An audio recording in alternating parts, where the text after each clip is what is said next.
আমরা তো চোরের দেশ, দিন শেষে পাথর কেউ ছাড়ি না, পাথর সেভ করতে পারি না একটা জায়গা থেকে। যে দেশের মানুষদের আসলে দেশ প্রেমটাই নাই, সে দেশের মানুষকে নিয়ে কি বলবে? দেশে তখন কোন গভর্নমেন্টই নেই, তাহলে প্রভাবশালীটা আসলে কারা? এত নিউজ টিউজ হওয়ার পরে পুলিশ ওখানে গেল, বাংলা সিনেমার মতো মারামারি শেষ, লাস্টে পুলিশ গেল, ইউ আর আন্ডার অ্যারেস্ট, কিন্তু অ্যারেস্ট করতে কাউকে পাইলো না। কি ক্রিম মাখেন আপনি?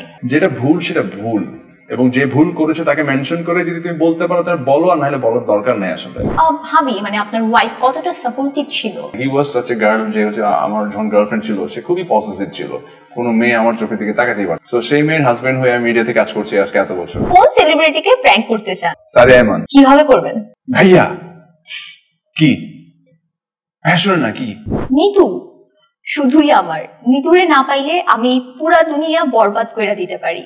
নিতু বলতে উদয়, আর নিতু না ফাইলে পুরো দুনিয়ায় বরবাদ করে ফেলে।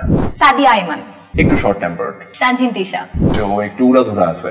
আপনারা তো চিটাগাঙ্গে যারা, তাদের বাইরের মানুষদের বোয়িঙ্গে বলেন। বোয়িঙ্গাদের কি নাই যেটা চিটাগাং বা চাটগাঁয়েদের আছে? আমি তো পোর্শের ওটা অর্ডার করেছি আমি, বা আমি রেঞ্জ রোভার এটা চালাই, বা আমার গোল্ডের আইফোন। সিম্পল 2 দিন হলো আমার কাছে টাকা আসছে। কোন কোয়ার্টিস্টের সাথে কাজ করে মনে হয়েছে কেমিস্ট্রিটা রিয়েল হলেও পারতো? বলতে হবে ভাইয়া, আপনাকে আমি অনেক কোশ্চেন করি নাই। না থাক, এটা অনেক হবে না। না হবে না ভাইয়া, এটা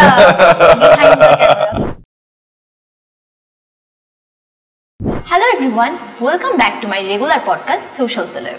সাথে আছি আমি নূপুর হাসান। সোশ্যাল সেলেব মানেই তারকাদের সাথে ফিল্টারলেস আড্ডা। আজকে আমাদের সাথে এমন একজন তারকা আছেন যিনি তার রিয়েল লাইফে কিংবা সোশ্যাল মিডিয়াতেও দেখা যায় খুবই ফিল্টারলেস। শুধু তাই নয়, তিনি তার চোখের চাহনি দিয়ে জয় করে নিয়েছে লাখো হৃদয়। সেই সাথে তিনি কাজ করে যাচ্ছেন নাটক, সিনেমা এবং টিভিসি তো বটেই। তিনি আর কেউ নন, আমাদের চিটাগাঙ্গের ছেলে ইরফান সাজ্জাদ। হাই, কেমন আছেন? ভালো আছি ভাইয়া, আপনাকে দেখে আরো বেশি ভালো আছি। আপনি কেমন আছেন? আমি ভালো আছি। আচ্ছা, আপনি কি সবসময় এরকম ক্যাজুয়াল লুকে থাকেন? ইট ডিপেন্ডস আসলে। কোন লুকটা আপনার বেশি মানে ভালো লাগে? আমার মোর লাইক একটু ক্যাজুয়াল থাকতে ভালো লাগে। ক্যাজুয়াল থাকতে ভালো লাগে। আপনার কাছে ফ্যাশন মানে কি? ফ্যাশন মানে হচ্ছে যখন যেটা পরে আমাকে ভালো লাগবে ওইটা আমার কাছে ফ্যাশন। সে হয়তো আজকে এটা পরলাম, এটা একটু কমফি মনে হচ্ছে, কালকে এটা ভালো নাও লাগতে পারে। So depends on mood actually. হ্যাঁ, আর প্রোগ্রামটা কি ওইটাই। সো ওটার ব্যালেন্সে ইট ডিপেন্ডস। মানে আমার কাছে ফ্যাশন মানেই হচ্ছে অ্যাকর্ডিং টু দ্য প্রেজেন্স আমি আসলে ঠিকঠাক এটা পরে যাচ্ছে কিনা। আচ্ছা, বাঙালি ফ্যাশন বা ওয়েস্টার্ন ইস্টার্ন ফ্যাশন এই জিনিসগুলো কি মেনটেন করা হয় নাকি সবকিছুতেই বুকি ইউ আর? সবকিছুই ট্রাই করা হয় আসলে। আমি লাইক একটু এক্সপেরিমেন্ট করতেও পছন্দ করি, বাট সেটা আবার ওভার এক্সপেরিমেন্ট না, মানে একেবারে উইয়ার্ড কিছু না। হ্যাঁ, যেমন ধরেন এখন যে ট্রেন্ডটা চলছে, এখন একটু ওল্ড ফ্যাশন, একটু ওভার ফিটেড প্যান্ট বা ওভার ফিটেড টি শার্টস ওর শার্টস, এগুলো একটু ওভার সাইজ, যেগুলো আর কি স্যার ওভার ফিটেড না ওভার সাইজ, সো এই জিনিসগুলো একটু চলছে। সো ইনফ্যাক্ট আমি দেখলাম যে আমি এইসবেই কমফোর্টেবল সবচেয়ে বেশি। সো আমার কাছে মনে হয় যে ট্রেন্ডের সাথে যখন যেটা আসে সেটা যাতে কোপ আপ করো, একটা ফ্যাশনের অংশ। এইটাই আপনাকে মানায়ও আমার মনে হয়, খুব বেশি মানায় আমার মনে হয় অন্য যে কোনো। I don't know that, but আমার কাছে মনে হয় যে আমি কমফোর্টেবল কিনা বা আমি কনফিডেন্ট কিনা সেটা আমার কাছে মোর ইম্পর্টেন্ট। আচ্ছা, আমরা অন্য জায়গায় দেখি বলিউডে বা হলিউডে তারকারা নিজেরা ফ্যাশন ক্রিয়েট করে। তো আপনার কি মনে হয় মাঝে মাঝে যে আমি কিছু পরবো? যেমন আপনার কি কখনো ইচ্ছে করে না আমি লুঙ্গি পরে হচ্ছে গিয়ে কোনো একটা ইন্টারভিউতে যাব?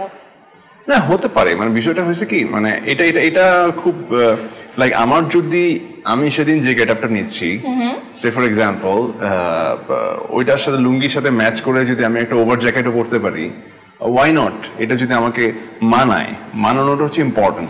এন্ড আমাকে যদি উইয়ার্ড মনে হয় তাহলে কিন্তু সেটা আবার হিতে বিপরীত হবে। আমাকে ক্যারি করতেও জানতে হবে বিষয়টাকে। আপনি এমন একটা জিনিস পড়লেন, সেই জিনিসটা যদি আপনি নিজেই ক্যারি করতে না পারেন বা আপনি নিজে যদি ডিসকমফোর্ট থাকেন, তখন কিন্তু এটা বোঝা যায়। তো তখন কিন্তু ঝামেলা। আপনি যদি এটা সুন্দরভাবে ক্যারি করতে পারেন তাহলে কিন্তু নো প্রবলেম। আচ্ছা, আপনার সোশ্যাল মিডিয়া ঘাটলে না সব সময় দেখা যায় আপনার চারপাশে নায়িকা আর নায়িকা। সবাই বলে আপনি নায়িকাদের খুব ফেভারিট, এটার কারণ কি? এইটা হু নোজ, এটা আশপাশে বলে, কিন্তু আমি তো ঠিক জানি না। মানে আমার সাথে ইনফ্যাক্ট কারোর সাথে কোনো ঝামেলা নাই, because I always try to be sweet or some, মানে লাইক ঠিকঠাক থাকার চেষ্টা করি আমার কোয়ার্টিস্টদের সাথে সবসময়। কোনো জটিলতা নাই কারোর সঙ্গে আমার। সো সেই জায়গা থেকে কারোর সঙ্গে মানে খুব ভালো খারাপ এই সম্পর্ক, মানে খারাপ সম্পর্ক থাকার তো প্রশ্নই আসে না। তো আই হোপ সেই জায়গা থেকে সবাই বলে যে সবার সাথে আমার ভালো সম্পর্ক। না তাহলে অন্য মেল আর্টিস্ট যারা আছে তাদের কি ঝামেলা আছে কিনা? কেন জানি সব নায়িকাদের মাঝখানে আপনাকে খুঁজে পাওয়া যায় সবাই বলে। না, I really respect all of my co-artist, সেটা যেই হোক। আমি সবসময় বলি, আর একটা জিনিস হচ্ছে আমি লাইক হয় না যে ইন্ডাস্ট্রিতে কখন আমি ডিরেক্টরকে ফোর্স করি নাই ভাই আমার সাথে অমুক নায়িকাকে নিতে হবে বা আমার সাথে তমুক নায়িকাকে নিতে হবে, ওকে ছাড়া আমি কাজ করবো না বা এইভাবেই আমি কাজ করতে চাই। বিষয়টা সেটা না, আমি সবসময় ডিরেক্টরের প্রায়োরিটিটাকে আমি সবসময় প্রায়োরিটাইজ করার চেষ্টা করেছি যে ডিরেক্টরের গল্পে আসলে কোন নায়িকা নিয়ে কাজ করতে চায়। সো সেই নায়িকাও যদি দেখি যে আমি ঠিকঠাক আছে তার সাথে আমি খুব কমফোর্টেবলি কাজ করার চেষ্টা করেছি। আমি কখনো কাউকে ডিসরেসপেক্ট করি নাই, হয়তো এটা একটা অন্যতম কারণ। আচ্ছা, এই যে নায়িকাদের সাথে না আমি দেখেছি বা সবাই দেখে আপনি অনেক সুইট সুইট গেম খেলেন, এই আইডিয়াটা কিভাবে হলো যে আমি আমার কোয়ার্টিস্টদের সাথে এত মজার মজার গেম? না না, কোনো গেম খেলে ব্যাপার সেটা না। আমার কাছে মনে হয় যে শুটিং সেট এমনিতেও যখন আমরা শুটিং ফ্লোরে থাকি এটা এত প্রেশারাইজড একটা সিচুয়েশন থাকে আমাদের, এখানে লাইক খুব আমরা নর্মালি যেটা হয় একটা নাটক 3 দিনে বা 4 দিনে, অনেক সময় 2 দিনে শুট শেষ করতে হয়। That means what, director, artist, সেটের লোকজন সবার উপর একটা স্ট্রেসড সিচুয়েশন থাকে। তো আমার কাছে মনে হয় যে সারাক্ষণ যদি স্ট্রেসটি থাকি তাহলে আসলে কাজের মজাটা বা এনার্জিটা আসে না। সো সামটাইমস দেখা যাচ্ছে কোয়ার্টিস্টদের সাথে একটু তো ফান করাই যায়। So we all enjoy it, সেটা শুধু আমি না সবাই করে। সো আমার কাছে মনে হয় আমি খুব হ্যাপি থাকতে পছন্দ করি, খুব স্ট্রেস নিয়ে আসলে কাজ করতে পছন্দ করি না, সেটা বোঝা যায়। যেহেতু আপনি নায়িকাদের নিয়ে অনেক গেম খেলেন, আজকে আমি আপনার সাথে গেম খেলবো এবং নায়িকা রিলেটেড। আচ্ছা, ওকে। সো আমি বেসিক্যালি নায়িকাদের নাম বলবো, আপনি তাদের একটা করে গুড হ্যাবিট এবং একটা করে ব্যাড হ্যাবিট বলবেন। আই হোপ এটা প্রবলেম হবে না। আচ্ছা, লেটস ট্রাই আর কি। ওকে, সাদিয়া আইমান। গুড হ্যাবিট আছে, she is always serious about his মানে হার ক্যারেক্টার, এবং সে খুবই লাইক পাংচুয়াল এই ব্যাপারে। আর ব্যাড হ্যাবিট যদি বলি, ও একটু লাইক আমার কাছে মনে হয় যে একটু শর্ট টেম্পারড, খুব লাইক হয়ে যায় মানে খুব ইনস্ট্যান্ট দেখা যায় হচ্ছে রিঅ্যাক্ট করে, রিঅ্যাক্টিভ হয়ে যায়। এরকম কোনো গল্প আছে শুটিং যে হচ্ছে কি সাদিয়া আইমান কোনো রিঅ্যাক্ট করছে? রিঅ্যাক্ট বলতে খুব আমি আপনাকে বলি, আমি আর ও শর্ট শেষ করে রিক্সা করে শুটিং হাউসের দিকে ফিরছিলাম, একটা অটো রিক্সা করে। সো রিক্সাওয়ালারও তো খুব জোরেই টানে, সো আমার পাশেই ছিল। তো রিক্সা জোরে যখন আসছিল একটা চৌরাস্তা মোড়ে, রিক্সা এত জোরে আসছিল তো ওদিকে আরেকটা রিক্সা ক্রস করছিল, মানে ইট সিমস লাইক যে রিক্সাটা ওই রিক্সাকে ধাক্কা দিবে, মানে এরকম একটা সিচুয়েশন সামহাউ মনে হচ্ছিল আর কি। তো রিক্সাওয়ালা সামহাউ সাইড কেটে যাবে এরকম একটা টেন্ডেন্সিতে ছিল। সাদিয়া ভয় পেয়ে গেছে ওই মুহূর্তে, ভাবছে যে এটা ক্র্যাশ করবে, করলো মানে পুরা এলাকার সবাই লাইক মনে করলো যে আমি বোধহয় টর্চার করছি এরকম কিছু একটা। আমি তো লজ্জায় যে আই হাই করে কি মেয়েটা, বললাম তুমি এটা কি করলা? আপনি দেখলেন না যে রিক্সা লাগাই দিত এখন? ওকে ওকে ফাইন, কুল কুল কুল, একটু রিঅ্যাক্টিভ আর কি, বাট ইটস সুইট, খারাপ না। আচ্ছা, এখান থেকে একটা কোশ্চেন আসে, ইরফান সাজ্জাদ তার মানে রিকশায় চড়ে? না, চড়ে তো কিছু নাই। আচ্ছা আচ্ছা, ওকে, নাইস। তটিনী, তটিনীর সাথে আমার একটা কাজের এক্সপেরিয়েন্স, যতটুকু ওর কাজ আমি দেখেছি বা কাজ করেছি ওর সাথে, সে সো সুইট। ওর ভালো গুণ হচ্ছে ও লাইক অনেক, আমি যতটুকু দেখেছি প্রত্যেকটা সিকোয়েন্স প্রত্যেকটা ডায়ালগস খুব মেমোরাইজ করে প্রপারলি ডেলিভার করার ট্রাই করে। সো এটা ওর খুব ভালো গুণ আমি দেখেছি। টু বি অনেস্ট, যেহেতু অনেক বেশি কাজ করা হয়নি, সো খারাপ গুণ কিছু আছে কিনা এটা আমি জানি না। আচ্ছা, আয়েশা। আয়েশা, হ্যাঁ, Ayesha is like she is very sweet. She is also like কি বলবো, ভালো গুণের অনেকগুলা ব্যাপার আছে ওর মধ্যে। ভেরি সিরিয়াস অ্যাবাউট ক্যারেক্টার, গল্প, সবকিছু। একটা গুড হ্যাবিট, একটা ব্যাড হ্যাবিট। একটা গুড হ্যাবিট হচ্ছে অনেক লাইক পজিটিভ মাইন্ডেড। ওকে, ব্যাড হ্যাবিট হচ্ছে সামটাইমস অনেক বেশি মানে কঠিন ভাবে জিনিসগুলো ভাবে। আচ্ছা, এটা একটা মানে সুন্দরী নায়িকার একটু ক্রিটিক্যাল হয়, শর্ট টেম্পার হয় না, যে একটা ইজি বিষয় বা একটা সিম্পল ইস্যুকে অনেক বেশি কঠিন করে ভেবে জিনিসটা পেঁচায় ফেলে। তো পরে যখন ওর সাথে আবার এটা নিয়ে আলোচনা করি তখন আবার সহজ হয়।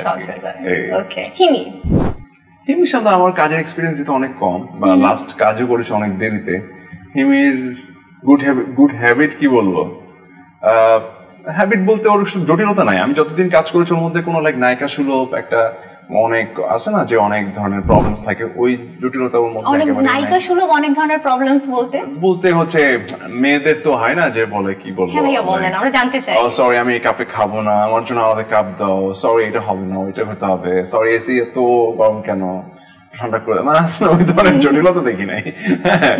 মানে she is so simple. Bad habit I don't know, একটা বলতে হবে ভাইয়া, মানে আমার সাথে তো এক্সপেরিয়েন্স হয় নাই আসলে, যেটা হয় নাই সেটা আমি যে মানুষের সম্পর্কে জানি না আমি তো আসলে বলতে পারি না, তাই না? যাদের সম্পর্কে জানি টুকটাক সেটা তো বললাম। তানজিন তিশা, তানজিন তিশা, ওকে, গুড হ্যাবিট হচ্ছে she is such a nice human being, মানে ও খুবই ভালো মনের একজন মানুষ, because we used to work a lot as a human, ও কিন্তু খুবই ভালো মনের একজন মানুষ, যারা ওকে আসলে পার্সোনালি মিশে নাই বা মিশছে তারা জানে। আর ব্যাড হ্যাবিট হচ্ছে ও একটু উড়াধুরা আছে আর কি, মানে একটু সামটাইমস একটু ক্রেজি, আবার একটু ফ্ল্যাকচুয়েটিং আর কি, but it's fine, mood swing হয় একটু। হ্যাঁ, ওকে। আপনি বলতেছিলেন যে নায়িকা সুলভ আচরণ নেই হিমের মধ্যে, আপনার মধ্যে কি নায়ক সুলভ আচরণ আছে? যেটা আপনার মনে হয় যদি নায়ক সুলভ আচরণ থাকতো আমি পডকাস্টে আসতাম না। ও আচ্ছা, নায়ক সুলভ আচরণ থাকলে পডকাস্ট করে না? কি পডকাস্ট আসবো না, তোমাদের সামনে রাস্তায় খারাপ গাড়ি পাঠাও। ওকে, রিসেন্টলি আমি আপনার কাজে চলে যাই। আপনি রিসেন্টলি হচ্ছে আলী মুভি করেছেন, এন্ড সেটার এক্সপেরিয়েন্স এন্ড সবকিছু যদি আমাদের সাথে শেয়ার করতেন। আলী ছবিটা আমার মানে ক্যারিয়ারের ওয়ান অফ দা কি বলবো রিমার্কেবল একটা কাজ আমার জন্য। ইনফ্যাক্ট অ্যাজ অ্যান আর্টিস্ট আমি আলী চরিত্রটার প্রতি খুবই দুর্বল। যখনই আমি গল্পটা পেয়েছি তখন থেকে আলী চরিত্রটা আমি করতে চেয়েছি। হ্যাঁ, হয়তো বা অনেক ভালোভাবে এক্সিকিউটেড হইতে পারতো, বাট আমার জায়গা থেকে এই ধরনের ক্যারেক্টার করা এটা অনেক টাফ একটা ইস্যুস ছিল। কারণ একজন আর্টিস্ট আসলে ডিফারেন্ট ক্যারেক্টারে নিজেকে আসলে দেখতে চায়, বিশেষ করে যখন কিনা সেটা তার সচরাচর ক্যারেক্টারের বাইরে গিয়ে কোনো ক্যারেক্টার হয় আর কি। তো আলী একেবারে ওই ধরনের একটা ক্যারেক্টার ছিল। আলীর লুকটাও কিন্তু চেঞ্জ ছিল, আপনাকে চেনা যাচ্ছিল না। আমরা চেয়েছিলাম যে আমাকে যাতে একটু like out of the box মনে হচ্ছিল, সেই যেন আলী একটা ক্যারেক্টার। সেখানে আমি জাস্ট মনে হয় যে আলীটা যাতে এটাই আমাদের টার্গেট, এটাই ছিল যে সবাই যাতে ভাবে ওই আলীটা একটা ডিফারেন্ট ক্যারেক্টার, এটা ইরফান সাজ্জাদ না, এটা কেউ না, he is Ali, that's it. তো এটার জন্য আমি আসলে অনেক কষ্ট করেছিলাম, সাইন ল্যাঙ্গুয়েজ শিখেছিলাম ওই সিনেমার সময়। দেন এটার জন্য যেহেতু ছেলেটা একটা অটিজম ছিল, বিভিন্ন ধরনের একটু ডিসএবিলিটিস ছিল, সেগুলো মেনটেইন করে ওভারঅল ক্যারেক্টারটাকে পুরো সিনেমায় রান করা, তো এটা আমার জন্য অনেক চ্যালেঞ্জিং একটা ক্যারেক্টার ছিল। সো ফার আই থিঙ্ক আমি চেষ্টা করেছি 100% দেওয়ার জন্য, এবং যারা যারা সিনেমাটা দেখেছেন তারা খুবই অ্যাপ্রিসিয়েট করেছেন। এইটাই তো। আলী ওটিটিতে কবে আসবে? ডোন্ট নো, হয়তো বেটার বলে তো মিলতে হয় সবকিছু মিলিয়ে, দেখা যাক কখন কোন ওটিটিতে আসে। ওকে, আপনি আমাদের one of the finest, one of the handsome hero বলা যায়। সো এই যে আপনি এত সুন্দর, হ্যান্ডসাম বা সুদর্শন, এটার পিছনের কারণ কি? কি ক্রিম মাখেন আপনি? কোনো ক্রিম মাখিনি, এটা হচ্ছে আল্লাহ আমাকে যেভাবে বানিয়েছেন আমি স্টিল মানে ওভাবেই আছি। মানে আমি আসলে খুব এক্সট্রা কিছু যে করি সেটা না, ইনফ্যাক্ট আমি টর্চার করি আমার সাথে, লাইক খুবই ওভারনাইট জেগে তারপর ঘুমাই আমি, সবসময় লেট ঘুমাই, তারপর আছে না যে একটা খুব শৃঙ্খলাবদ্ধ জীবন না আমার। আচ্ছা আচ্ছা। বাট যেটা হয়, আমি নর্মালি যেটা হয় একটু ফ্রেশ থাকার চেষ্টা করি সবসময়, মানে একটু পরিষ্কার থাকার চেষ্টা করি আর কি, কাপড়ে চোপড়ে হোক, অন এন্ড অফ ওভারঅল হোক, এটাই। পানিটা খাওয়ার চেষ্টা করি, দ্যাটস ইট, নাথিং এলস। আর উল্টাপাল্টা খাওয়ার মানে কি বলবো খুব কম চেষ্টা করি, মানে এদিক ওদিক আছে না অনেকে ফুডি, অনেক ধরনের খাবার এক্সপেরিমেন্ট করতে চাই, সেই ধরনের এক্সপেরিমেন্টের মানে ইচ্ছে বা শখ আমার নাই। আমার কাছে হচ্ছে be yourself, be nice, be fresh, এই তো। আচ্ছা, আপনার ফেসবুক কি অন্য কেউ চালায়? আমার পেজ, হ্যাঁ, আমি চালাই, বাট আমার অ্যাডমিনও আছে। আচ্ছা, ফানি যে ক্যাপশনগুলো থাকে সেগুলো কার দাও, আপনার না আপনার অ্যাডমিনের? না, আমারই দেয়া, বাট সামটাইমস কিছু মিমস বা যেটাই পোস্ট হয়, এটা সামটাইমস আমার টোনটা ধরে আমার এডমিনও সামটাইমস কিছু মিমস পোস্ট করে ফেলে, বাট সেটা আমাকে দেখিয়েই করে, বাট মোস্ট অফ লাইক আমারই পোস্ট করা হয়। আচ্ছা, রিসেন্টলি আমরা দেখলাম আইফোন 17 চলে আসার আগে আপনি নাকি তার কভার কিনে ফেলেছেন। আপনি কি ওরকমই তো বাচ্চা হওয়ার আগেই জামা কাপড় কিনে ফেলে বাসা? না, সেটা আসলে ইটস লাইক সেটা না, সেটা সামহাউ সামহাউ আমার কাছে যে কোনো একজনের পোস্ট মানে হয় না যে কোনো একজন কন্টেন্ট ক্রিয়েটার না যাই হোক যে কোনো একজন পোস্ট করেছিল যে সে iPhone 17 Pro Max pre order করলো, কোন কালার নিবে সে বুঝতে পারছে না। সো এই ধরনের সব জাতীয় জিনিসপত্রগুলো না আমার খুব অপছন্দের। সেটা নিয়ে আপনি মজা নিতে পছন্দ করেন? অপছন্দের কারণ হচ্ছে আমরা আসলে আপনি দেখবেন মার্ক জুকারবার্গ পৃথিবীর এত বড় ধনী একজন ব্যক্তি, বিল গেটস পৃথিবীর এত বড় ধনী একজন ব্যক্তি, তাদের লাইফস্টাইল পৃথিবীতে যত বড় বড় ধনী ব্যক্তি আছে তাদের লাইফস্টাইলটা দেখেন। এরকম অনেক বড় বড় ধনী ব্যক্তি আছেন যাদেরকে আমরা চিনিও না, তারা মিডিয়াতে আসেনও না, আবার অনেকে যারা আসেন তারা এত সিম্পল লাইফ লিড করেন। সো মানে আমরা আমাদের কথাই বলি, রতন টাটার কথাই বলি, যিনি টাটা গ্রুপ অফ ইন্ডাস্ট্রিজ মালিক ছিলেন আর কি। তো এদের লাইফস্টাইল আমরা দেখে আসছি। সো এরা কি রিচ না, এরা হচ্ছে rich to the power infinity. তাদের কাছে এতই টাকা, তারা এখন নিজেদের কাছে টাকাটা রাখছে না, ট্রাস্ট করে দিচ্ছে। ট্রাস্টি বোর্ড তাদের অনেক প্রচুর ডোনেশনে যাচ্ছেন। সো আপনি এই অ্যাকচুয়াল বেসিক মন থেকে যে রিচ বা যারা আসলে রিচ তাদের কাছ থেকে কখন আপনি এই জিনিসটা শুনবেন না যে আমি তো পোর্শের ওটা অর্ডার করেছি আমি, বা আমি রেঞ্জ রোভার এটা চালাই, বা আমার গোল্ডের আইফোন সামথিং বা কিছু একটা। নেভার ইউল লিসেন মানে এই টাইপের এনিথিং। সো আমরা যখন কিনা সিম্পল 2 দিন হলো আমার কাছে টাকা আসছে, আমি এখন থেকে বলা শুরু করলাম আমি তো এটা মুভ করছি, তো এগুলো আমার কাছে মনে হয় যে মন থেকে রিচ না, তারা মন থেকে রিচ হওয়াটা জরুরি। আমরা এমন একটা দেশে বাস করি বা আমার ফলোয়ার গ্রুপটা এতই বড় যেখানে most of the people's R like একটা নির্দিষ্ট ক্লাস বিলং করে, যাদের হয়তো বা আইফোনটা স্বপ্ন। হ্যাঁ, সো তাদের ওই জায়গায় আঘাত আসলে মানে লাইক এটা আমার পারসেপশন আর কি, যে দরকার নাই আর কি। হ্যাঁ, সো আইফোন কিনাটাও যে খুব বেশি লাইক স্ট্যাটাস ওয়ালা একটা বিষয়টা কিন্তু তা না। আইফোনের থেকেও ভালো ফোন মার্কেটে আছে, বা আমি যদি ওই সেন্সে বলি আর কি। সো এইটা কিনা মানে যে আপনি খুব রিচ হয়ে গেলেন বিষয়টা কিন্তু অ্যাবসলিউট তা না, কিন্তু এটা শো অফ করা জিনিসটা আমার কাছে একটু অপছন্দের আর কি। আচ্ছা, সো আমরা তো প্রায় স্ক্রল করতে যে দেখি যে এক এক সেলিব্রিটি অথবা এক এক ইনফ্লুয়েন্সার শো অফ করছে আইফোন নিয়ে, আপনি বলছিলেন অনেক কিছু নিয়ে, ওইগুলোর রেসপন্স আপনি কিভাবে করেন? না, আমি কোনো রেসপন্সই করি না, আমার কোনো, সেটা তাদের ব্যক্তিগত ব্যাপার।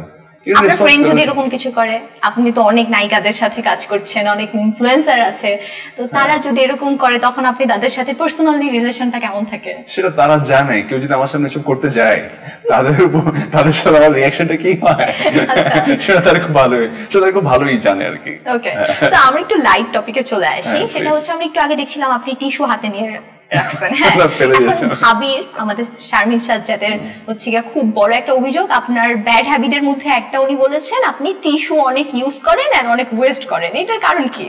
এই যে ঝামেলা,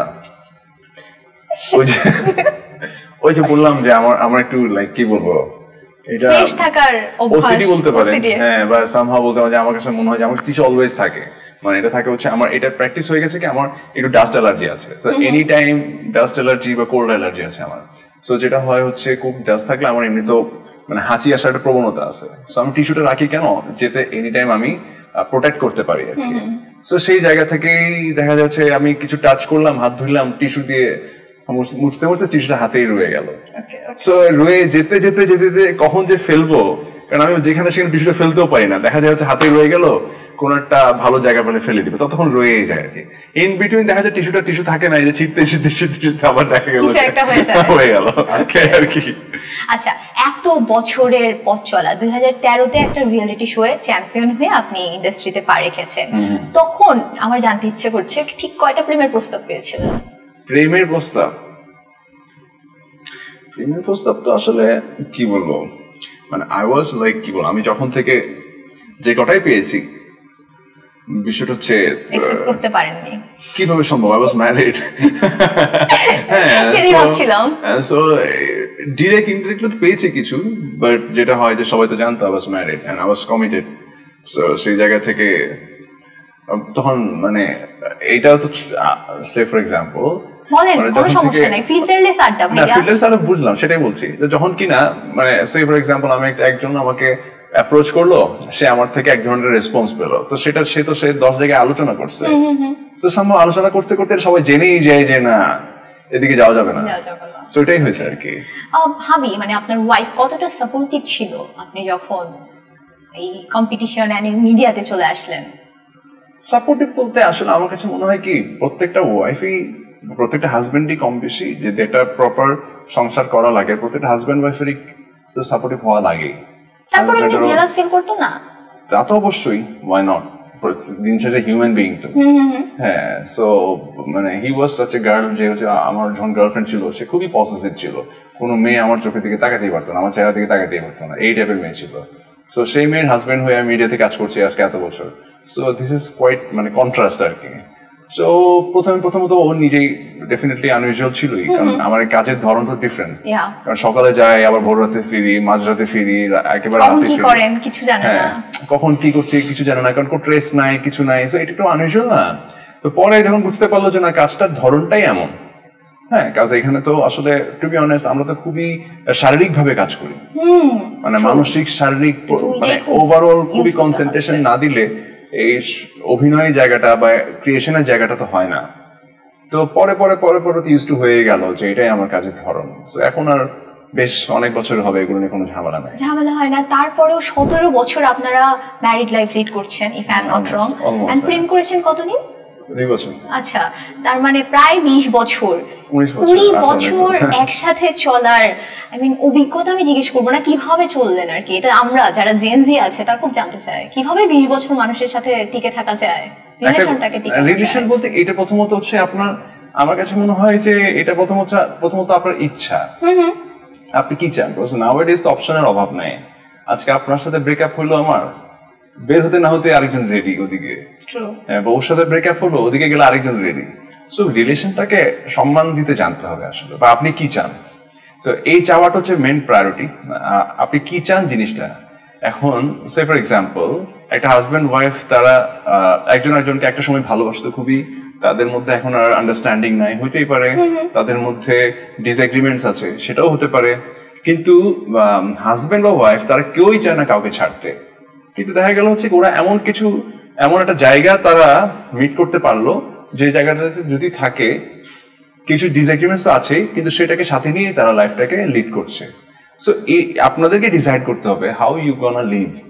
এখন আপনি যদি সম্পর্কটাকে রেসপেক্ট করেন যে না ঠিক আছে ওর এই জিনিসগুলো আমার পছন্দ না, ফাইন, এই জিনিসগুলোকে যেহেতু পছন্দ না, এই জিনিসগুলো আমরা টলারেন্সের জায়গায় নিয়ে আসলাম।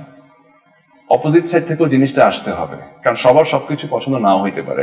আপনার অনেক কিছু আমার পছন্দ হবে না, আমার অনেক কিছু আপনার পছন্দ হবে না, কারণ আমরা যেহেতু ডিফারেন্ট হিউম্যান বিইংস। সো এই জায়গাগুলো পছন্দ হবে না দেখে যে আমি তোমার সাথে থাকবো না, এটা যদি মাইন্ডসেট থাকে সেটা আবার ডিফারেন্ট কেস। আবার যদি মনে হয় যে না ব্যাক অফ দ্য মাইন্ড আমি তো তাকে ভালোবাসি, হ্যাঁ ওর এই পছন্দ না তো কি হলো, ঠিক আছে আমার টলারেন্সের জায়গাটা আমি একটু এই জায়গায় নিয়ে আসি। হ্যাঁ, আসলে এই কম্প্রোমাইজটুকু আসলে রিলেশনশিপে করা লাগে বলে আমার মনে হয়, বিশেষ করে সংসার করার ক্ষেত্রে। কারণ আপনি একটাকে ছেড়ে একে ছেড়ে বিয়ের কাছে যাবেন, সো বিয়ের কাছে গিয়ে যে আপনি খুব পারফেক্ট থাকবেন বিষয়টা তো সেটা না, বা বিয়ের কাছে ছেড়ে আপনি সি এর কাছে যাবেন, ওর কাছে গিয়ে যে আপনি খুব পারফেক্ট থাকবেন বিষয়টা তো সেটা না। আমার কাছে মনে হয় পৃথিবীতে খুব কম পার্সেন্টেজের কাপল আছে যাদের নিজেদের প্রতি কোনো অভিযোগ নাই। আর যদি কোনো কাপলের কাপলের মধ্যে যদি কোনো অভিযোগ না থাকে, আমার কাছে মনে হয় যে এটা খুবই অস্বাভাবিক। সো অস্বাভাবিক এই মানে প্রবলেম থাকবে, এটাই স্বাভাবিক। এটাকে আপনি কতটুকু ওভারলুক করে কিভাবে সিচুয়েশনটাকে ম্যানেজ করে এগিয়ে যাচ্ছেন, এটাই ম্যাচুরিটি আর কি। বা আমার কাছে মনে হয় যে এটাই লাইফ লিড করার একটা মাত্র সিম্পল টোটকা। তারপরে আপনাদের এমন কোন সিচুয়েশন আসেনি যেখানে মনে হয়েছে এই সম্পর্কে আর থাকা যাবে না? তারপরে আপনারা অনেকবার ডেফিনেটলি ওয়াই নট, বললাম তো আমরা তো হিউম্যান বিইং না, সেটা তো অনেকবারই আসে, সেরকম তো আসে। কিন্তু দিন শেষে ওই যে বললাম আপনি কিভাবে আসলে লাইফটাকে গোছাতে চান, হ্যাঁ, বা কিভাবে আসলে জিনিসটা লাইফটাকে এগিয়ে নিতে চান, এটার উপর ডিপেন্ড করে আসলে অনেক কিছু। সম্পর্কে যেভাবে আপনি অনেক বছর ধরে আছেন, একই সাথে আমাদের মিডিয়াতে আপনি অনেক বছর ধরে আছেন, এটা কি চাটগাঁয়া ছেলে বা মেয়েদের একটা বৈশিষ্ট্য, তাদের সার্ভাইভাল স্ট্রেংথ অনেক বেশি, তারা টিকে যায়? Who knows? I don't know. না, মিডিয়াতে আমরা অনেক চাটগাঁয়া ছেলে মেয়ে দেখি, আমাদের আর্টিস্ট অনেকেই আছেন চিটাগাং থেকে বিলং করে। সো আপনার কি মনে হয়? না, সেটা না, সার্ভাইভাল স্ট্রেংথ সবার কাছেই থাকে। না, আপনারা একটু সমুদ্রের পাশে, তাই স্ট্রেংথ একটু বেশি কিনা? না, আমাদের উপর তো ঝড়ঝাপটা একটু বেশি যায়, কারণ হচ্ছে যেহেতু সমুদ্র পাহাড়, সো দিন শেষে আমার কাছে মনে হয় এটাও ন্যাচারাল একটা জিনিস বিলং করে বোধহয় চিটাগংয়ের মানুষদের ভেতরে, বিল্ট ইন একটু কালচারাল হয় বা কালচারাল ওরিয়েন্টেড হয়, যেই আর্টসটা তাদেরকে টিকিয়ে রাখে। আমার কাছে এটা মনে হয়। আপনারা তো চিটাগাঙ্গে যারা, তাদের বাইরের মানুষদের বোয়িঙ্গে বলেন। বোয়িঙ্গা, হ্যাঁ। এখন বলেন যে বোয়িঙ্গাদের কি নাই যেটা চিটাগাং বা চাটগাঁয়েদের আছে? প্রথমত হচ্ছে লাইক চাটগাঁয়ে কিছু কালচার আছে, যে কালচারটা একটা সময়, এখন যদিও জিনিসগুলো অনেক বেশি নিউট্রালাইজ, কারণ এখন চিটাগাংয়ে তো অনেক বেশি আউটসাইডার ভরে গেছে, প্রচুর আউটসাইডার। বাট তারপরেও হ্যাঁ, তো তারপরে যেটা হয়, আগে তো চিটাগাং ফ্যামিলির সাথে তো বিয়ে হতো না, এখন সেটা হয়। এখন সমস্যা না, আগে তো নোয়াখালীর সাথে চিটাগাংয়ের তো বিয়েই হবে না, এখন সেটা হয়। হ্যাঁ, ঠিক আছে, চিটাগাংয়ের সাথে আউট ডিস্ট্রিক্টের বিয়ে হয়, বা এখন জেনারেশন চেঞ্জ হতে হতে তো জিনিসগুলো অনেক বেশি নিউট্রালাইজ হয়ে গেছে। একটা সময় যেটা হতো যে না, চিটাগাংয়ে কিছু কালচার আছে, যে কালচারগুলো আউট ডিস্ট্রিক্টের মানুষদের সাথে কোপ আপ করা কঠিন হয়ে যেত। তো যে কারণে হচ্ছে তখনকার চিটাগাংয়ের মানুষজনরা আউট ডিস্ট্রিক্টের মানুষজনের সাথে আসলে অনেক বেশি রিলেশনশিপে যেতে চেত না। তবে চিটাগাংইয়ান কালচারের সাথে পুরান ঢাকার অরিজিনাল যারা, তাদের কালচারের বেশ মিল। আচ্ছা, যারা হচ্ছে খুব বেশি অতিথি পরায়ণ, খুব বেশি খাওয়াতে পছন্দ করে, খুব বেশি দিতে পছন্দ করে। আমি পুরান ঢাকার। হ্যাঁ, ও তাহলে হু নোস, আপনি হয়তো আপনার ফ্যামিলি যারা ব্যাকগ্রাউন্ড সিনিয়র্স আছে তাদের কাছে জানতে পারেন যে লাইক একটা ফেস্টিভ হচ্ছে, ফেস্টিভে ওকে ফাইনাল বাসায় উপহার পাঠাও। প্রচুর ফেস্টিভ, আমাদের প্রচুর ফেস্টিভ। হ্যাঁ, যে ফেস্টিভ হওয়া মানে হচ্ছে ফ্যামিলিতে দাও, এদেরকে এটা দাও, ওদেরকে ওটা দাও। হ্যাঁ, মানে আছে না উৎসব একটা ব্যাপার। সো এই জিনিসগুলো তো সবসময় হয় না। সে ফর এক্সাম্পল এখানে তো ঢাকায় দেখি যে 50 জন মানুষ দিয়ে বিয়ে হয়ে যায়, 100 জন মানুষ দিয়ে বিয়ে হয়ে যায়, যেটা চিটাগাংয়ে আসলে ইম্পসিবল টু থিঙ্ক। 150 জন তো ফ্যামিলি মেম্বারই। হ্যাঁ, ইম্পসিবল টু থিঙ্ক, মানে লাইক মিনিমামই তো 5 থেকে 600 জন লাগে মানুষ দুই পক্ষে মিলিয়ে। মানে হাই অমুককে বলা হয় নাই, এটা তো হইতে পারে না, সবাইকে দেওয়া হতো, মানে এই টেন্ডেন্সিটা থাকতো আগে। সো এটা সব সময় তো আসলে সব কালচারে পাওয়া যায় না। ওকে ভাই, আপনি সমসাময়িক জিনিস নিয়ে কথা বলতে বা পোস্ট করতে পছন্দ করেন, অনেক সেলিব্রিটি আছে এইসব এড়িয়ে যায়, এই জায়গাটা কেন? যে কোনো জিনিসই হচ্ছে আপনার যদি মনে হয় এটা ঠিক না, সেখানে আমি দেখি আপনি কথা বলেন, সো আপনার কি ভয় লাগে না? যে ভয় লাগে না, বাট যদি আমি কথা বলাতে যদি জিনিসটা চেঞ্জ হইতো তাহলে খুব ভালো লাগতো আর কি।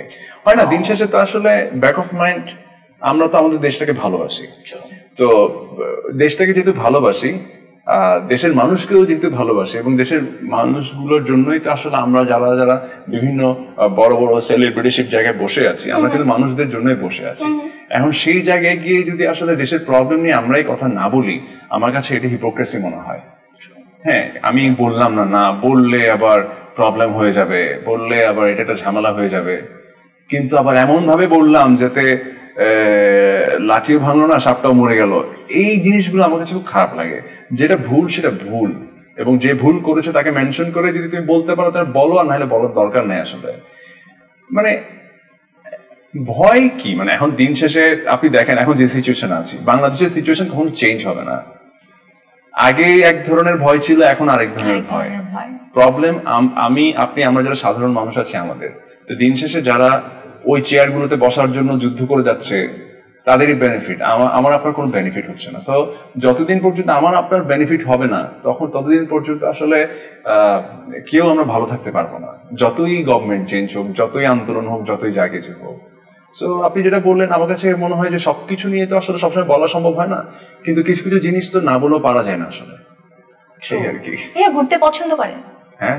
আপনি তো চিটাগাংয়ের, এবারে সিলেট, হবিগঞ্জ এগুলা যাওয়া হয়েছে? সিলেট যাওয়া হয়েছে। আচ্ছা, সিলেটে রিসেন্টলি দেখা গিয়েছে যে সাদা পাথর হচ্ছে গিয়ে উঠিয়ে নেওয়া হয়েছে, পুরো পাথর এখন যে জায়গা আমরা দেখতে চাইতাম সেই জায়গা আসলে এখন আর এরকম নাই। আপনার কি মতামত এখানে? ওই যে আমরা তো চোরের দেশ, দিন শেষে পাথর কেউ ছাড়ি না, কি করবেন আপনি? এখন দেখেন, আমরা একটা পাথর সেভ করতে পারি না একটা জায়গা থেকে, তাহলে আমরা আসলে দেশের আরো গুরুত্বপূর্ণ সম্পদগুলো কিভাবে সেভ করব, বা আমরা আমাদেরকে কিভাবে সেভ করব? একটা ওপেন জায়গা, যেই জায়গায় এত শত শত মানুষের আনাগোনা, প্রশাসনও জানে এই জায়গা সম্পর্কে, এতগুলো পাথর তো আসলে একদিনে উঠিয়ে নেয়নি, এটা গ্র্যাজুয়ালি নিয়েছে, রাইট? প্রশাসন অবশ্যই জানতো। So corrupted everywhere. শ্রীলঙ্কার মতো একটা দেশ, তাদের লাস্ট গভর্নমেন্টকে ওরা যেভাবে পতন করিয়েছে, পুরো আন্দোলনে না একজন মাত্র মানুষ বোধহয় মারা গিয়েছে ওখানে, আমি যতটুকু জানি, আমার শ্রীলঙ্কান ফ্রেন্ড আমাকে বলেছে আর কি। যে আমাদের আন্দোলনে মাত্র একজন মানুষ মারা গেছে, তোমাদের মতো তো ভায়োলেন্স হয় নাই আমাদের এখানে। কিন্তু এরপরে যেটা হলো সেটা আরো অদ্ভুত একটা বিষয়, এরপরে নাকি প্রত্যেকটা মানুষ যার যার জায়গা থেকে যথেষ্ট ছাড় দিয়েছে সবকিছুতে, খালি দেশটাকে আবার রিকভার করার জন্য। As a result within 3-4 years Sri Lanka কিন্তু আবার উঠে দাঁড়িয়েছে এবং ওদের ইকোনমি এখন আমাদের থেকে ভালো। হ্যাঁ, সো যে দেশের মানুষদের আসলে দেশ প্রেমটাই নাই, সে দেশের মানুষকে নিয়ে কি বলবেন? এখন সে ওখানে যদি উঠিয়ে নিয়ে যায়, পাথরগুলো যদি উঠিয়ে নিয়ে যায়, আপনি এটার জন্য আসলে কাকে চার্জ করবেন? এখন ওখানকার যারা লোকাল আছে, কথার কথা, তারাও তো প্রোটেস্ট করে নাই হয়তো, ও তারও ভয় ছিল যে না উঠিয়ে নিয়ে যাচ্ছে, যদি প্রোটেস্ট করতে যায় তাহলে আমাকে মেরে ফেলবে বা আমার কিছু হবে। ডেফিনেটলি কোনো না কোনো প্রভাবশালী তো এই কাজটা করেছে। আমার প্রবলেম হচ্ছে দেশে তখন কোন গভর্নমেন্টই নেই, তাহলে প্রভাবশালীটা আসলে কারা? তো যে দেশে গভর্নমেন্ট না থাকলেও মানুষ প্রভাবশালী হয়, গভর্নমেন্ট থাকলে তাহলে কি অবস্থা হবে চিন্তা করেন। সো আমার কাছে মনে হয় বাংলাদেশ আসলে অনেক বছর পিছিয়ে গেছে। আসলে মানে লাস্ট 1 ইয়ারে আমার কাছে বারবার মনে হয় যে হয়তো আবার অনেক বছর পিছিয়ে গেছে। আমরা যে স্বপ্ন দেখছিলাম যে না এবার বোধহয় একটু চেঞ্জ হবে, মানুষের মূল্যবোধে চেঞ্জ হবে, চিন্তার চেঞ্জ হবে, সেই জায়গা থেকে আপনিও কথা বলেছেন, আমরা সবাই যার যার জায়গা থেকে কাজ করেছি। হ্যাঁ, মানে আমরা ভেবেছিলাম যে না দেশটা এবার মানুষ এবার দেশকে ভালোবাসতে শুরু করবে, যে না ঠিক আছে এবার আমরা দেশকে ভালোবেসে দেশকে একটা জায়গায় নিয়ে যাব। কিন্তু দেখলাম না যে পুরনো চোরগুলো আবার যে জেগে উঠলো আর কি। আমার এটা মনে হয় সামান্য পাথর আর কিচ্ছু না। এই পাথরটা লাইক কত টাকা হবে, মানে আই ডোন্ট নো, কোটি টাকা হবে, ঠিক আছে, বাট এটা আমার দেশের জন্য যে কত একটা ক্ষতি হয়ে গেল, জেনারেশনের পর জেনারেশন আর এই জায়গাটা দেখবে না, এটার ভ্যালুটা কে বুঝবে? অবশ্যই প্রশাসন জানতো। এখন এত নিউজ টিউজ হওয়ার পরে পুলিশ ওখানে গেল, বাংলা সিনেমার মতো মারামারি শেষ, লাস্টে পুলিশ গেল, ইউ আর আন্ডার অ্যারেস্ট, কিন্তু অ্যারেস্ট করতে কাউকে পাইলো না, এই আর কি। আশা করি সবকিছু ঠিক হয়ে যাক, কারণ ভালোর আশা করা ছাড়া আমাদের কাছে আর কিছুই করার নেই। এটাই তো করছি বছর পর বছর। সো আমরা একটু লাইট করি, এনভায়রনমেন্টটা একটু অনেক বেশি ভারী হয়ে গিয়েছে। আমরা এখন একটা র‍্যাপিড ফায়ার খেলবো। আচ্ছা, এই র‍্যাপিড ফায়ারে একটা টুইস্ট আছে, সেটা হচ্ছে আপনি যদি 5 সেকেন্ডের মধ্যে উত্তর দিতে না পারেন তাহলে আপনাকে ফানি ডেয়ার করতে হবে। কি করতে হবে? ফানি ডেয়ার, যে কোনো একটা ডেয়ার বলা হবে, সেটা আপনাকে করতে হবে। আর যদি সবকিছু সুন্দর মতো উত্তর দেন তারপরে আমরা ডেয়ারটা করবো। আচ্ছা ঠিক আছে, আমরা শুরু করি তাহলে। আগামীকাল সকালে উঠে যদি দেখেন আপনি আপনার সবচেয়ে হিট নাটকের চরিত্র, প্রথমে কি করবেন? আপনি আপনার সবচেয়ে হিট যে নাটকটা, সেই নাটকের চরিত্র হয়ে গিয়েছিলেন, তারপরে কি করবেন? প্রথমত জানতে চাচ্ছি নাটকটা কি, আপনার সবচেয়ে হিট নাটকের চরিত্র আপনার কাছে কি? অনেকগুলো আছে, তার মধ্যে ওয়ান অফ হচ্ছে হ্যালো 911 লাভ ইমার্জেন্সি। যে চরিত্রটা হই তাহলে কি করবেন? নাটকের বাকি সিন শেষ করবো। 1 কোটি টাকা দিলেও কোন চরিত্র করবেন না? 1 কোটি কোন চরিত্র করবেন না? এই ভাবির রোমান্টিক দেবর টাইপের চরিত্র। কখনো করেছেন? না, করতে চাইও না। আপনি কি তাহলে ভাবির রোমান্টিক কি হতে চাচ্ছেন? হাজবেন্ড? সেটা না, মানে এই টাইপের নাটকে কাজ করতে চাই না। ওকে, কোন সেলিব্রিটিকে প্র্যাঙ্ক করতে চান? কোন সেলিব্রিটিকে প্র্যাঙ্ক করতে চান এখন যার কথা মাথায় আসছে? সাদিয়া ইমান। কিভাবে করবেন আমাদের একটু দেখান। কিভাবে করবো সেটা তো আপনাকে বলা যায়। Prank is prank. না, প্র্যাঙ্ক করতে হবে, দর্শক দেখতে চায় আপনি কিভাবে করেন। না, সেটা তো প্র্যাঙ্ক, এখন সেটা হচ্ছে সিচুয়েশনের উপর ডিপেন্ড করে কিভাবে কি। কারণ এটা কেন বললাম, কারণ ওর সাথে রিসেন্ট আমার খুব কাজ হয়, মানে শি ইজ সো ইন্টারেস্টিং। মোটামুটি ওকে আপনি কালকেই দেখলাম তার গাড়িতে উঠেছে, সে ড্রাইভ করার চেষ্টা করছিল। শি ওয়াজ ড্রাইভিং, হ্যাঁ, রাতের তাও কি 12টা বাজে। আমি বললাম ভাই এই ব্রেক কই গাইস, পৃথিবীর প্রথম ড্রাইভার যে গাড়ি চালাবার আগে ব্রেক খুলে ফেলার কথা বলতেছে। টস লাইট কোনটা ব্রেক? এটা কোথায়? ওই যে এখানে ব্রেকটা কোথায়? মানে গাড়িটা কি স্টার্ট দিবে? ব্রেক নাই গাড়িতে, স্টার্ট দিব কিভাবে? আল্লাহ ভরসা। আল্লাহ কি ব্রেক খুঁজে পাচ্ছিল না, যদি অ্যাক্সিডেন্ট হয়ে যেত। ব্রেক তো ব্রেক, গাড়ি স্টার্ট দেওয়ার পরে টর্চ লাইট দিয়ে খুঁজে ভাই ব্রেক কোথায়। আমি আল্লাহ, গাড়িটা চালিয়েছে কি আসলে? না, ওই চালিয়েছে, ভালোই চালালো, বাট আছে না তারপর মনে তো ভয় কাজ করে যে কি অবস্থা। ওকে ওকে ওকে। ডিরেক্টর যদি বলেন 3 সেকেন্ডে কান্না শুরু করতে হবে, কিভাবে করবেন? চোখ দিয়ে পানি ফেলে 3 সেকেন্ডে? হ্যাঁ, হয়ে যাবে। হ্যাঁ, হতে পারে। আচ্ছা, কোন কোস্টার শুটিং সেটে ডায়লগ ভুলে যাওয়ার জন্য চ্যাম্পিয়ন? ডায়লগ ভুলে যাওয়ার জন্য চ্যাম্পিয়ন শুটিং সেটে? না, এরকম খুব কম আমি ফেস করেছি। 5 সেকেন্ড হয়ে গেছে, এখন আপনাকে একটা ডেয়ার ফেস করতে হবে। ডেয়ারটা হচ্ছে ঝালমুড়ি বা ফুচকা বিক্রির বিজ্ঞাপন করতে হবে স্লো মোশনে। ঝালমুড়ি বা ফুচকা বিক্রির বিজ্ঞাপন? হ্যাঁ, বিজ্ঞাপন স্লো মোশনে দর্শকদের কাছে। স্লো মোশনটা বুঝিনি, স্লো মোশনটা হবে মানে যেভাবে বলতেন সেটা থেকে স্পিড কমাই দিবেন 0.5x। আচ্ছা, ওকে ওকে। চলে আসুন আমাদের দোকানে, ঝালে ঝাল লালে লাল আমাদের ঝালমুড়ি, আজ খেলে বুঝবেন কাল। 1.5x এ করেন এখন। 1.5x? ও আচ্ছা, চলে আসুন আমাদের দোকানে, আমাদের দোকানের প্রসিদ্ধ ঝালমুড়ি, ঝালে ঝাল লালে লাল, আজ খেলে বুঝবেন কাল। আশা করি দর্শকরা কালকে বুঝে যাবে। আমি আমার পরবর্তী কোশ্চেনে চলে যাচ্ছি। আপনার কোন দৃশ্য ইতিহাস থেকে মুছে দিতে চান? কোন দৃশ্য? হ্যাঁ, কোন নাটকের কোন দৃশ্যটা, অথবা কোন নাটকটা? কোন নাটকের কোন দৃশ্য ইতিহাস থেকে মুছে ফেলতে চাই? আচ্ছা, ওকে।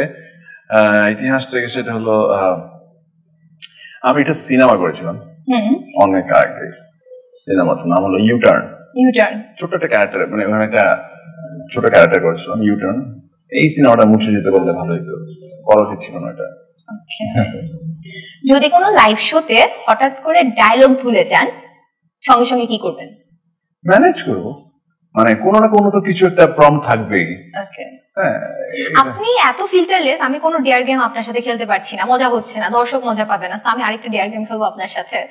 ক্যামেরার দিকে তাকিয়ে ফ্যানদের জন্য 5 সেকেন্ডের হিরো লুক দিতে হবে দর্শকদের জন্য।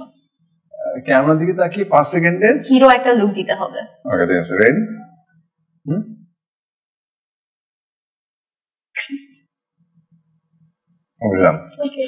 আপনার যে কোনো একটা রোমান্টিক ডায়লগ, আপনার যে কোনো ইচ্ছা, সেটা রাগী ভয়েসে বলবেন।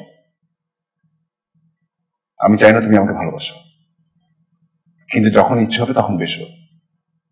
আমি চাই না তুমি আমার হাতটা ধরো, কিন্তু যখন তোমার ইচ্ছা হবে তখন ধরো, please.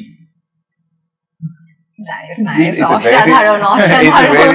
It's a very sweet romantic dialogue আমার একটা নাটকে, বাট নষ্ট করবেন আপনারা। নষ্ট হয় না, আমার মনে হয় এখানেও দর্শকরা ফ্যান হয়ে যাবে। ও ওকে, আপনার সবচেয়ে প্রিয় কো-স্টার এখন সমসাময়িক কে? প্রিয় কো-স্টার? না, সবাই। একজনের নাম বলেন। একজন আসলে নাই। আচ্ছা, এখন কার কথা মাথায় আসছে? অনেকের কথা মাথায় আসতেছে, নাম বলতে থাকেন। আপনি যদি কো-স্টারের কথা বলেন, এক এক সময় এক একজনের সাথে এত কাজ করেছি যে ওই সময় ওর সাথে সিঙ্ক অনেক বেশি হয়। আচ্ছা, এখন তো সাদিয়া আইমানের সাথে কাজ করা এখন না, হচ্ছে। সাদিয়া আইমান, আয়েশার সাথে কাজ করা হয়েছে, সাদিয়ার সাথে কাজ করা হয়েছে। তাহলে আমি বলি, সাদিয়া আইমানের যে কোনো একটা স্টাইল নকল করতে হবে। ওর কথা বলা, ওর যে কোনো কিছু, ন্যাকামি বা যাই হোক না, নায়িকা সুলভ আচরণ নকল করতে হবে। এই তো মুসিবতে ফেলে দিলেন। সাদিয়া আইমানের কি বলবো? আপনি নাকি এটা খুব ভালো করতে পারেন। না না, কে বললাম? আমি শুনেছি। আরে it depends on mood actually, right? হ্যাঁ, সাদিয়া আইমানের কি বলবো? আচ্ছা আচ্ছা, ওকে, ডান। ভাইয়া কি ভাইয়া, শুনেন না কি ভাইয়া, ওই যে ওই আমার ড্রাইভার তো বুঝছেন আজকে সকালে ঘুম থেকে উঠে নাই, বুঝছেন, আপনি আমাকে তুলে নিয়ে যেতে পারবেন? হ্যাঁ পারবো তো। আর বলেন না, বুঝছেন, ড্রাইভারের নাকি হার্টের সমস্যা, ঘুম থেকে দেরি হয়ে গেছে, আমাকে কি কি জানি বলে। তারপর এই তো ওকে, মানে নাইস নাইস ওর কথা বলার স্টাইলগুলো একটু এরকম আর কি। আচ্ছা, মেহজাবিনকে আপনি যদি যে কোনো স্টাইল নকল করতে চান? ও না, কেন? পারবো না, চেঞ্জ নেক্সট। ওকে ওকে, ডান। আপনি চিটাগাংয়ের ছেলে এবং আমরা দেখি আপনি প্রায় সবাইকেই চিটাগাং ভাষা শিখান, চিটাগাংয়ের ভাষা শিখান। আজকে আমাকে কিছু শিখান। ওই শিখালাম আমি। আমরা ফেসবুকে দেখি ওই নায়িকারা আপনার সাথে চিটাগাংয়ের ভাষায় কথা বলতেছে। না, এটা sometimes we make fun out of it. Okay, আজকে একটা লাইন বলেন, আমাকে শিখান, আমি এটা সারা জীবন ইউজ করতে পারবো। চিটাগাং ভাষা হল অনঙ্গ ভাষা, তুমি যত চেষ্টা করিবে ওই জন্য তেড়া তাহম করিব, চিটাগাং ভাষা থতাহম করিব ইন ওলি ভেরি খুব মূল্যবান ভাষা। এই শিখতে হলে তোমার সিআরটিএস গরম করিব। আচ্ছা, বুঝছো না? বুঝছি। আচ্ছা, তাহলে এখন একটা মজা করা যায়, একটা ডায়লগ বাজি গেম খেলি আমি, যেখানে হচ্ছে খুব ফেমাস কিছু ডায়লগ আপনি চিটাগাংয়ের ভাষায় বলবেন। আচ্ছা, ঠিক আছে, ওকে। দাগি সিনেমার একটা ডায়লগ, জেলের দাগ যার একবার লাগছে সেই দাগি। জেলহানার দাগ যার একবার লাগি ইতেই দাগি। ওকে। নিতু শুধুই আমার, নিতুরে না পাইলে আমি পুরা দুনিয়া বরবাদ কইরা দিতে পারি। নিতু দিব দয়ার, নীতির নফাইলে পুরো দুনিয়ায় বরবাদ করে ফেলে। এটা বাংলা ভাষার মধ্যে পড়ে? রাশিয়ানের কাছাকাছি। আচ্ছা। মতি মিয়া বিচারের ধার ধারে না। মতি মিয়া কি জিনিস আইজ সবাই বুঝবো। আইজ একটা বিরাট ফাড়াফাড়ি হইব। মতিমা বিচারের ধার ন ধারে। মতি মিয়া কি জিনিস আজ এর ব্যাগ বুঝিব, আজ এর লেগে ফাড়াফাড়ি হইব। ফাড়াফাড়ি হইছে।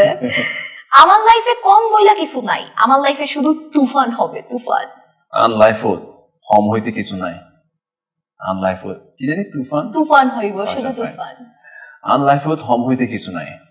আন লাইফত আন হুদো তুফান হইব, তুফান।